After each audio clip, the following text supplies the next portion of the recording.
여러분, 오늘 저희 교회가 창립 기념 주일인 걸 아십니까? 저희 교회가 재창립한 다음에 5년이 되었습니다. 선한목자교회라는 이름으로 교회가 재창립한 지 꼭 5년이 되는 주일입니다. 하나님께서 오늘 설교 본문을 가지고 건물보다도 교인이 더 좋은 교회라는 설교 제목을 저에게 주신 것은 한 번 이전에 4년 전에 주셨던 제목입니다. 저희 교회가 예배당 본당 공사를 마무리하기 위해서 특별 건축원금을 하게 되는 주일에 이 제목으로 제가 설교했던 적이 있습니다. 하나님은 오늘 교회 재창립 주일이기도 하고 또 오늘 성경 본문의 말씀이 정확하게 우리 교회를 위하여 주시는 하나님의 말씀이기도 하고 또 그때 제게 설교 제목을 주셨던 그 마음을 오늘 다시 한번 여러분에게 나누기를 원하셔서 건물보다도 더 교인이 더 좋은 교회라는 제목의 말씀을 드리려고 합니다. 이 설교 제목은 하나님께서 제게 교회를 향하여 주신 약속이기도 하고 또 명령이기도 합니다. 저는 제 마음에 교회에 대한 깊은 상처를 가지고 있었습니다. 저는 목사의 아들이고 또 3대째 목사이지만 실제로 교회에 대해서는 마음 아픈 기억을 가지고 있었습니다. 누구든지 이 아프고 충격적인 기억이 오래 가지 않습니까? 저는 교회 생활에 대해서 늘 싸우는 기억만 가지고 있었습니다. 늘 싸우기만 했겠습니까? 그래도 어릴 때 그것이 제 마음을 너무 아프게 했기 때문에 교회는 어른들이 늘 싸우는 곳이라는 생각만 했었습니다. 저희 부친이 제가 학생 때 교회 담임을 그만두시고 청년 사역을 하신 적이 있습니다. 저는 저희 부친에게 왜 교회를 그만두시고 이렇게 하시는지를 묻지 않았지만 물을 필요도 없었습니다. 교회를 다니면서 목회하는 게 너무 어렵구나 하는 것을 그냥 너무나 절실히 느꼈기 때문에 아버님이 이제는 좀 편하시겠구나 그런 생각만 했었습니다. 그러나 아버님에게는 교회 담임을 하지 않고 계신 것이 너무 마음에 힘드셨던지 나중에 다시 교회 개척을 시작하셔서 담임을 하셨습니다. 그러나 연세가 드셔서 개척한 교회인지라 아마 상당히 힘이 드셨던 모양입니다. 저희 어머님이 제가 신학교 다닐 때 그만 심장병으로 세상을 떠나셨어요. 이 모든 과정을 보면서 교회를 섬긴다는 일 얼마나 어려운 일일까, 특히 교인들 사이의 갈등이 얼마나 심각한 문제인가 하는 것을 뼈저리게 느꼈죠. 저는 목사 안수를 받지만 전혀 마음에 기쁨이 없었습니다. 그저 저에게 도망갈 수 없는 숙명이었지 저는 목회 자체가 기쁨이거나 제 마음의 소원이 아니었습니다. 제가 어느 날 성경 말씀을 묵상하다가 요한일서 4장 7절 말씀을 보고 얼마나 통곡하고 울었는지 모릅니다. 사랑하는 자들아 우리가 서로 사랑하자. 그 말씀을 읽는데 그렇게 서러움에 북받쳐 울듯이 울었어요.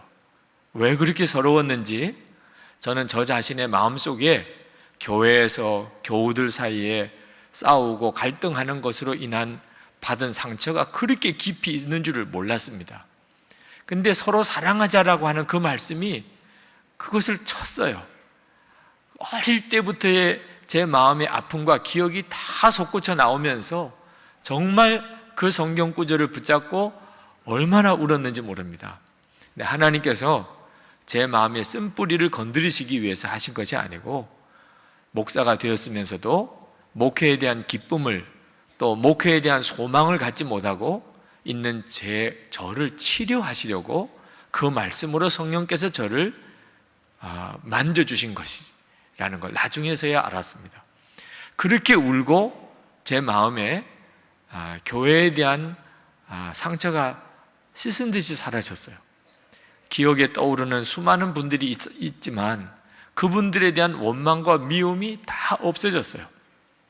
그리고 그 서로 싸우고 있었던 교회의 모습이 저에게 있어서는 내가 왜 목회를 해야 되는지, 나는 무엇을 위해서 목회를 해야 되는지에 대한 분명한 소명이 되었습니다.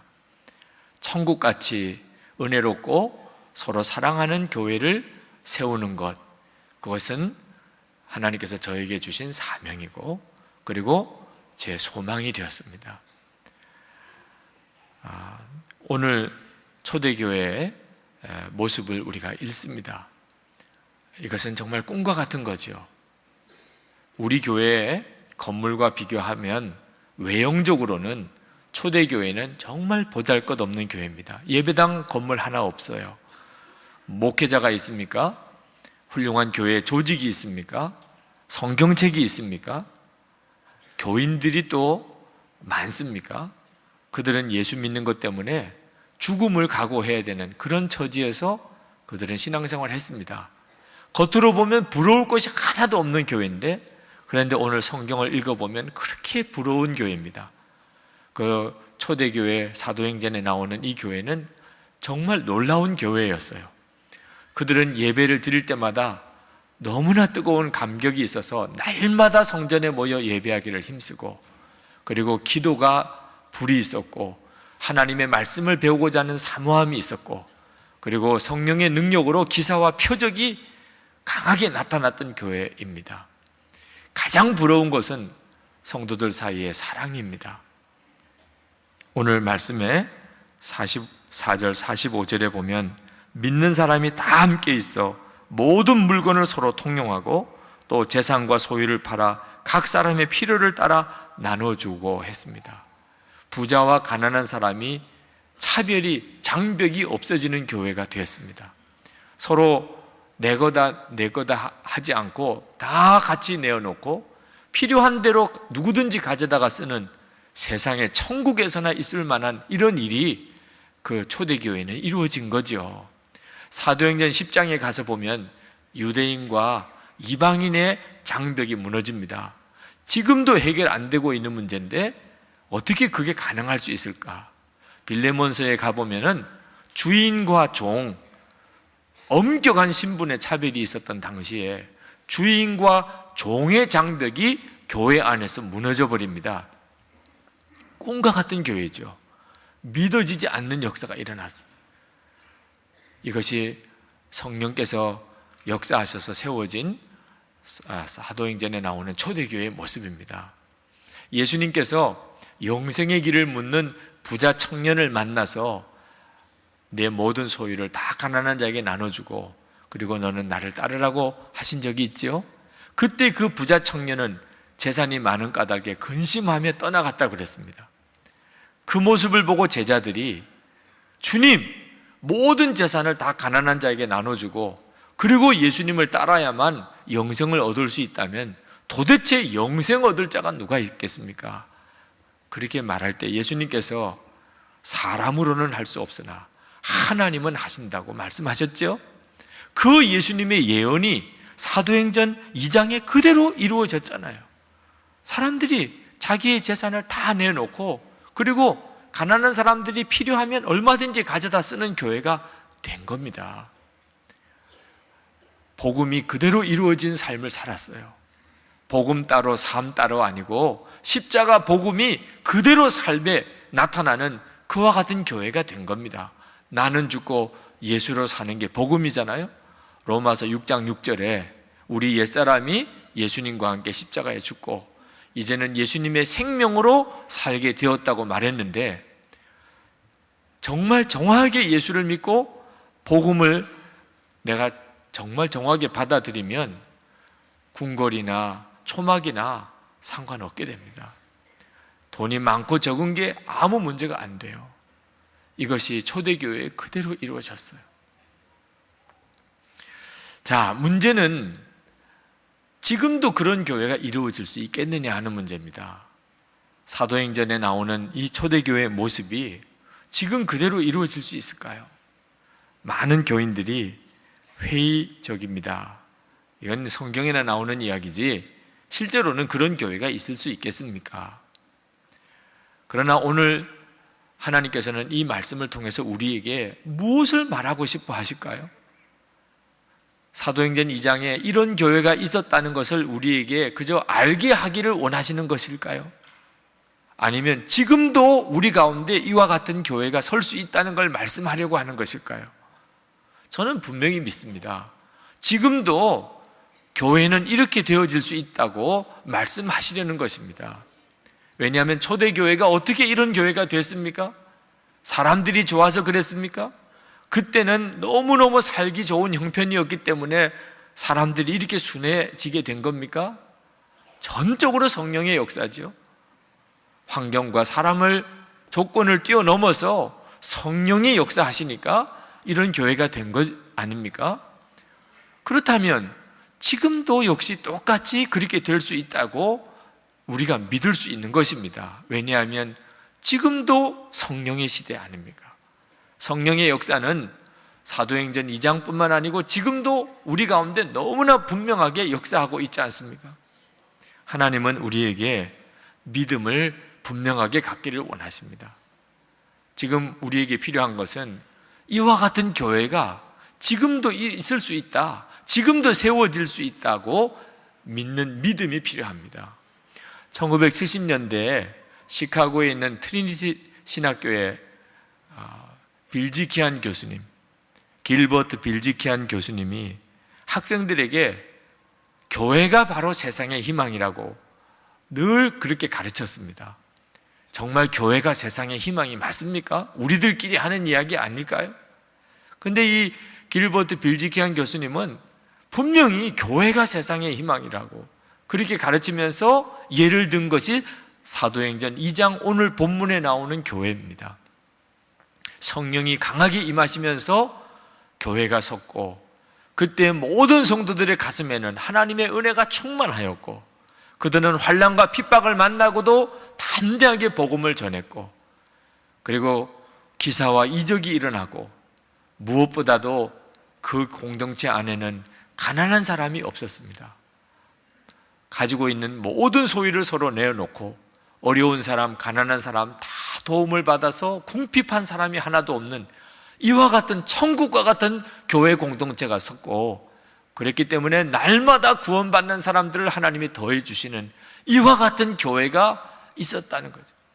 그런데 지금 미국에 있는 교회들은 도대체 어떠냐?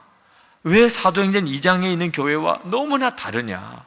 은혜도 감동도 능력도 없는 교회가 왜 되었나? 날마다 구원받는 성도가 모이는 것이 아니고 날마다 교회를 떠나는 사람들만 많아지는 이런 일이 왜 미국 교회 안에 일어나는가? 성령께서 다르게 역사하기 때문인가? 그때의 성령님과 지금의 성령님이 다르기 때문인가? 절대로 그럴 수는 없다는 거죠. 성령님은 똑같은 한 분이신데 왜 사도행전 2장에 나타난 교회와 지금 미국의 교회는 이렇게 다른가? 빌지키안 교수님은 바로 하나님께서 말씀하신 이 교회가 지금도 세워질 수 있다고 믿는 사람이 지금이라도 선다면 사도행전 2장에 있는 이 교회가 지금도 이루어질 수 있다고 말씀했어요. 성령의 역사하심을 전적으로 의지하고 하나님의 말씀이 이루어질 것을 진짜 믿고 성령님에게 완전히 순종하는 사람이 지금이라도 있다면 성경에 약속하신 이 교회는 이 미국 땅에 그대로 이루어질 수 있다고 그렇게 가르쳤어요. 그런데 그 빌지키안 교수님의 강의를 듣고 가슴에 불이 붙은 청년이 있었습니다. 그렇구나, 내가 신학교에 오게 된 이유가 바로 이것 때문이구나. 하나님, 저를 쓰십시오. 저를 통해서 이 미국 땅에 바로 그 교회가 세워지게 되기를 원합니다. 그리고 소원을 가지고 그가 신학교를 졸업하고 교회를 개척했습니다. 처음에는 여러 어려움을 겪었어요. 교회가 분열의 아픔도 겪기도 하고 동력하던 동력자가 어느 순간에 떠나가 버리는 일도 있고 예배당을 짓다가 건축비 때문에 오래 고생을 하기도 하고 그랬지만 15년 만에 정말 교회가 세상의 희망이라고, 정말 이 교회를 보니까 교회가 세상의 희망이라고 말할 만한 교회가 섰어요. 그 목회자가 누구냐면 빌 하이벨스 목사님. 그 교회가 윌로우 크릭 커뮤니티 처치, 시카고에 있는 유명한 교회입니다. 세계에서 가장 유명한 교회죠. 어떻게 그런 교회가 섰습니까? 하나님의 말씀을 읽고 하나님이 말씀하셨으니까 이 말씀대로 그대로 된다고 믿는 믿음 때문입니다. 성도 여러분, 우리가 교회에 대한 아픔이 있습니다. 지금 이 시대에 우리 한국교회 성도들 안에 교회에 대한 아픔이 있어요. 왜 교회가 이리 되어야 되나? 그러나 여러분들 안에 있는 교회에 대한 아픔이 하나님이 여러분에게 교회에 대한 사명으로 주셨다는 사실을 믿으시기 바랍니다. 그 교회에 대한 아픔 때문에 더 교회를 위해서 더 간절하게 기도하고, 그리고 그 기도가 성령의 역사하심으로 하나님이 말씀하신 그 교회가 서는 역사를 이루게 되는 것입니다. 하나님 더 원하세요. 하나님이 기뻐하는 교회가 세워지는 거, 저나 여러분이 원하는 것보다 하나님이 더 원하세요. 그러니 그런 교회가 서는 거죠.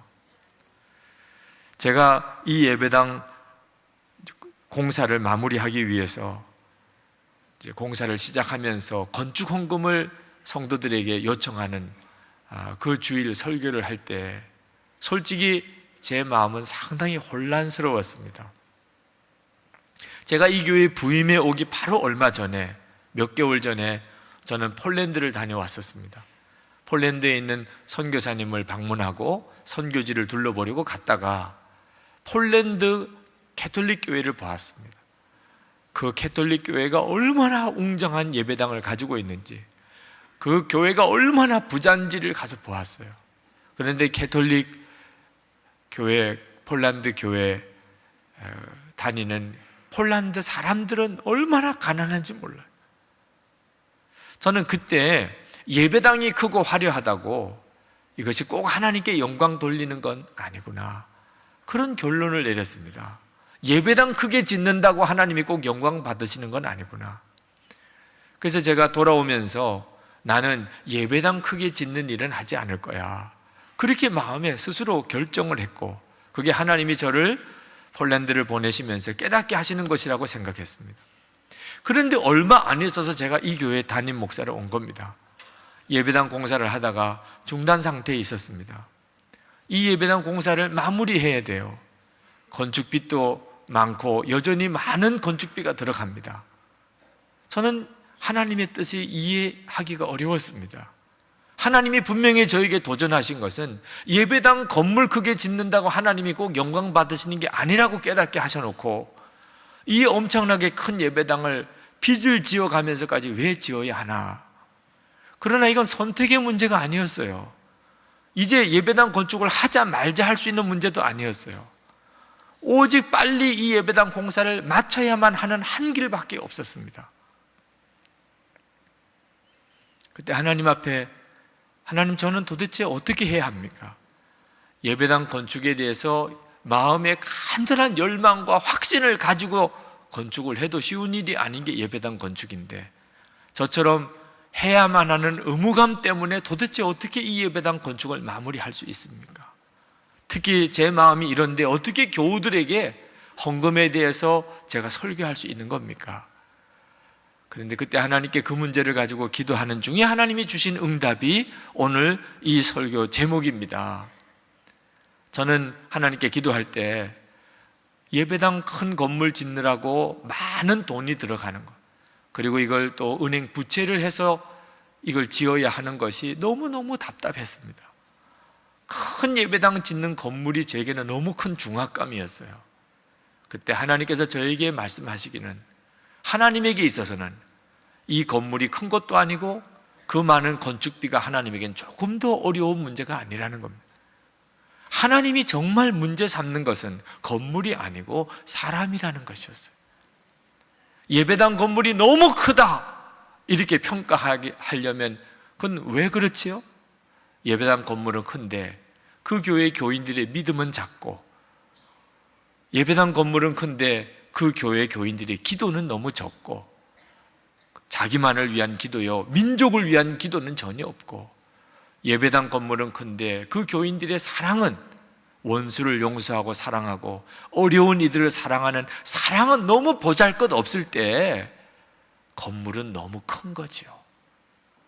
그는 8,000평 예배당이든 80평 예배당이든 건물에 비해서 교인이 믿음이 작고 기도가 적고 사랑이 적으면 어느 교회나 예배당 건물은 너무 큰 거죠. 하나님께서 제게 도전하신 것은 건물보다도 더 좋은 교인을 세울 수 있겠느냐 하는 것이었어요. 저는 너무 치우친 생각을 하고 있었습니다. 무조건 건물이 큰 것은 다 하나님이 영광 받지 않으실 거다. 하나님은 그렇지 않았어요. 큰 교회는 큰 교회대로, 작은 교회는 작은 교회대로 사명이 있는데 하나님이 정작 안타까워 하시는 것은 건물 크기에 비해서 교인들의 믿음과 기도와 사랑이 적은 것이 문제라는 거예요. 하나님은 저에게 물으셨습니다. 너는 건물보다 교인이 더 좋은 그런 교회를 세울 수 있겠느냐? 그것이 하나님이 저에게 주신 도전이었어요. 저는 그 문제를 가지고 깊이 생각했습니다. 저는 그렇게 할 자신이 없지만 사실은 예배당 건물 짓는 것보다 교인들이 더 좋은 교인 되게 만드는 것은 자신이 없었어요. 그때 하나님께서 제 마음에 그것이 하나님이 하시는 일이라는 걸 깨닫게 하셨습니다. 교회를 교회답게 만드시는 분은 전적으로 성령의 역사인 거죠. 하나님이 그렇게 하기를 원하신다는 걸 알았습니다. 그렇다면 하나님, 저도 그렇게 해보겠습니다. 제가 이제 예배당 건축을 마무리를 하겠지만, 그러나 제 마음의 소원은 이 교회 예배당이 크면 클수록 설비가 화려하게 많은 설비가 이 예배당에 들어가면 들어갈수록 사람들이 예배당 건물보다 선한목자교회 교인이 훨씬 더 낫다, 그 믿음이 훨씬 크고 그 사랑이 더 뜨겁다고 말하는 그런 교회를 제가 세우겠습니다. 그리고 이 예배당 공사를 위해서 건축헌금을 시작을 한 겁니다. 성도 여러분, 우리는 교회로 부름을 받았습니다. 그것을 명심하셔야 됩니다. 교회를 바로 세우는 사명, 절대로 소홀히 하면 안 됩니다. 그것이 우리가 사는 길입니다. 여러분, 정말 하나님께서 우리에게 오늘 보여주시는 이 교회의 비전이 여러분 모두의 사명입니다. 진짜 이것이 주님이 주시는 마음이라고 여러분이 믿는다면 여러분 속회에 참석하고 속회를 사도행전의 교회와 같이 세우는 일을 위해서 여러분이 헌신해 주시기를 원합니다. 오늘 여기 본문에 나오는 사도행전의 교회는, 초대교회는 교회에서도 모였지만 성전에서도 모였지만 집에서도 모였다고 했습니다. 날마다 마음을 같이하여 성전에 모이기를 힘쓰고 집에서 떡을 떼며 46절에 그렇게 말씀했습니다. 사도행전에 나오는 이 교회는 엄밀히 말하면 이렇게 지금 우리가 주일 예배를 드리는 이런 예배당 교회가 아니고 속회였던 것입니다. 집에서 모이는 그런 속회였던 것이에요. 여러분이 이 교회 전체를 이 사도행전과 같은 교회로 어떻게 만들 수 있겠습니까? 그러나 속회는 얼마든지 성경적인 교회로 만들 수 있는 겁니다. 여러분들이 그 일을 위한 하나님의 부름을 진짜 믿는다면, 그리고 그것을 위해서 여러분이 정말 헌신한다면, 그리고 하나님이 그렇게 하기를 한다고 진짜 믿는다면 여러분 속회는 사도행전과 같은 교회가 됩니다. 그리고 그 속회가 모여 선한목자교회가 그와 같은 교회가 되는 것입니다. 어느 새가족이 교회는 등록해서 나오지만 속회에는 참석하지 않으시는 분이 있으셨어요. 근데 그분 나름대로 이유가 있었습니다. 속회 참석하는 것이 너무 부담스럽다는 겁니다. 언젠가는 우리 집에서도 속회를 모여야 되는데 대접하는 것도 부담스럽고 우리 집의 형편을 공개하게 되는 것도 부담스럽고, 그리고 사람과의 관계가 어려움을 겪으면 어떻게 할까, 시험 되면 어떻게 할까, 이런저런 생각이 드니까 아예 속회를 나가지도 않고 우리 집에서 모이는 것도 싫다는 거죠. 그리고는 주일 예배마다 열심히 나오십니다. 아마 이 자리에 계신지도 모르겠습니다. 충분히 이해합니다. 속회에 참석하는 일이 신경 쓰이고 귀찮고 부담스럽게 느껴질 수 있습니다. 그러나 속회는 영적으로는 가정과 같습니다. 여러분 선한목자교회에 등록하셨지만 속회 안에 연결되지 않으신 분들은 엄밀히 말하면 선한목자교회 교인이 아니십니다. 여러분이 교인이라고 말하는 것은 교회를 다닌다는 게 아니고 교인들과 성도의 교제로 연결되어져 있는 것을 교인이라고 하는 것입니다. 그러므로 속회 관계가 교인됨의 기초인 것입니다. 여러분, 가족을 생각해 보십시오.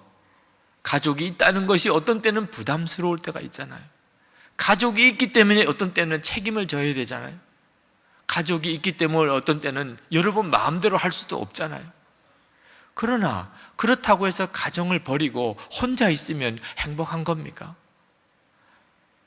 그렇지 않듯이 여러분이 진정한 교회 관계를 여러분이 맺어 놓지 않으면 교회를 통해서 주시려는 하나님의 은혜를 다 놓쳐버리게 됩니다.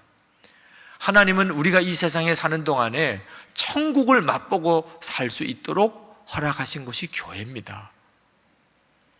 엄밀히 말하면 속회를 말하는 거죠. 여러분, 혼자서 누리는 천국은 절대 있을 수가 없습니다. 혼자 있으면 아무리 좋은 곳에 있어도, 아무리 좋은 곳을 먹어도 그는 결코 천국의 축복을 누리지 못합니다. 함께 즐기고 싶은 사람, 함께 경험하고 싶은 사람과 있어야 좋은 것도 좋은 것인 거예요. 하나님께서 우리에게 이 땅에서 천국의 삶을 주시는 것은 전적으로 성도들과의 관계 속에서 그것을 이루어 주시는 것입니다. 속회에 참석하는 것이 어떤 때는 낯설기도 하고 부담스럽기도 하고 귀찮기도 하고 때때로 교인들을 통해 시험되는 일을 겪기도 할 것입니다. 누구나 다 이 단계를 거칩니다. 그러나 그것 때문에 성도의 교제를 여러분이 포기한다면 여러분은 천국 삶도 포기하는 것과 같습니다. 나중에 다 하나님 앞에 천국에서 만날 때 부담된다, 귀찮다, 힘들다고 속회 관계에 여러분 내려놓고 혼자만 있으셨던 분들은 천국에서 만났을 때 그것이 얼마나 마음에 불편하겠습니까? 조금만 생각해 보시기 바랍니다. 여러분은 단순히 그저 은혜로운 속회에 참여하는 것을 말하는 게 아닙니다. 천국 같은 교회를 만드는 사명을 가지고 속회에 오셔야 하는 겁니다. 이 일은 여러분의 능력으로 하는 일이 아닙니다. 여러분의 믿음과 성령의 역사로 이루어지는 것입니다. 정말 그렇게 천국 같은 교회와 속회가 이루어질 수 있을까요? 물론입니다.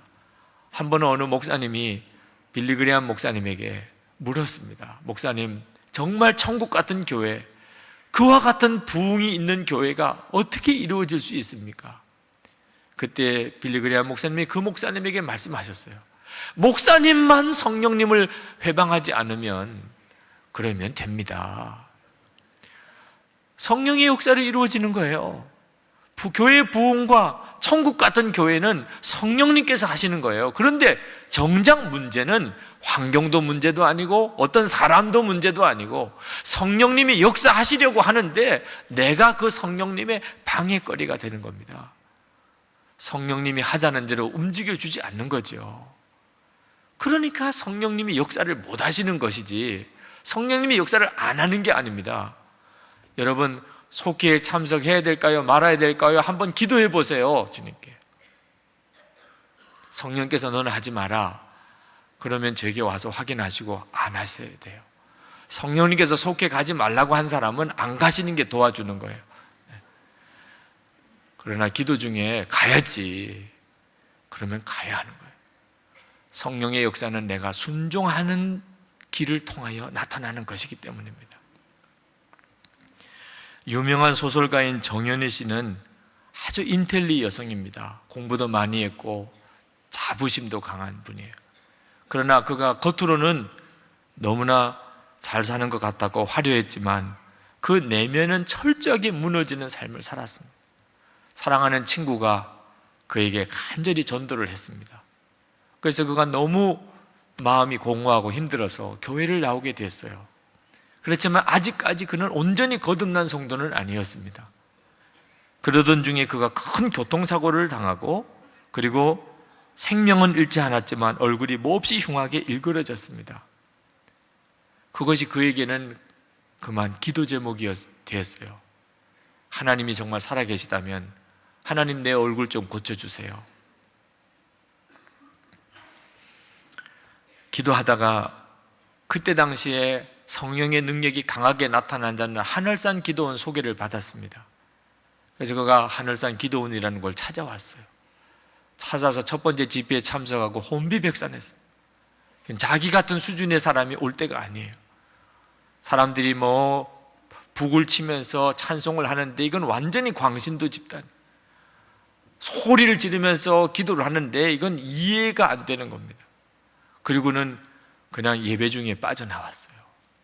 내가 올 것이 못 되고, 나같이 수준 있는 교양이 있는 사람이 내가 올 때가 아니구나, 그렇게 생각하고 기도원을 내려오는데 마음에 너 너무 교만한 거 아니냐, 성령께서 자기를 막으시는 것 같더라는 겁니다.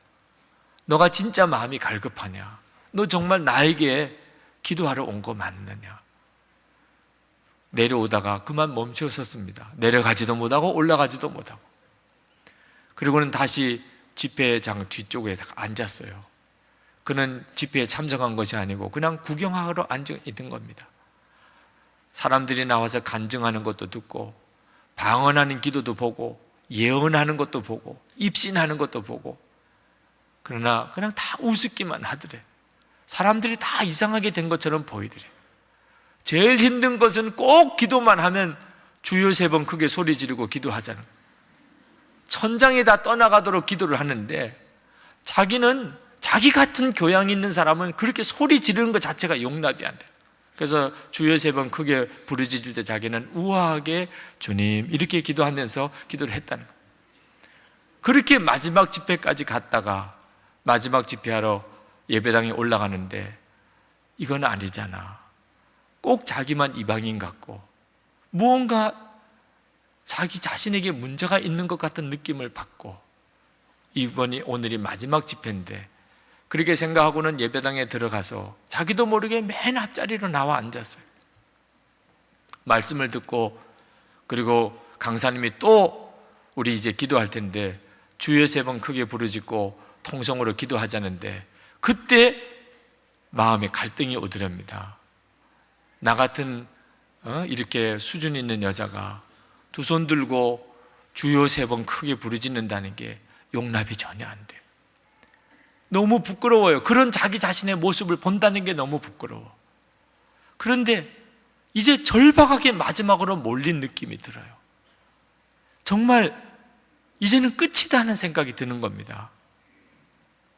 그때 마음에 이건 정말 아니잖아.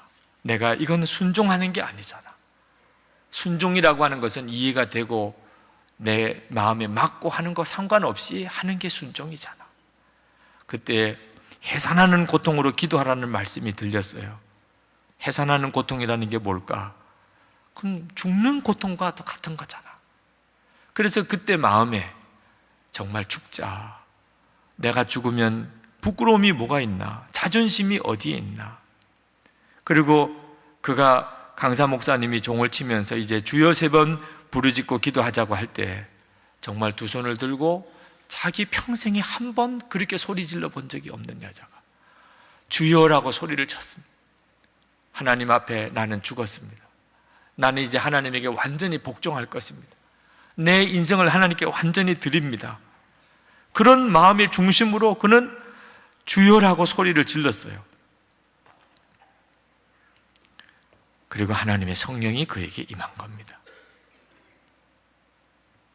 자기가 지금 어디에 앉아 있는지도 다 잊어버렸고, 그리고는 자기의 마음속에 있는 교만과 고집, 어리석음, 가식적인 것, 그게 막 다 토해내져 나오는데 자기 자신이 그렇게 더러운 사람인 줄 꿈에도 생각을 못했고, 울면서 기도하는데 언제 집회가 끝난지도 모르게 사람들은 다 없이 혼자서 울고 앞에 앉아 있었어요.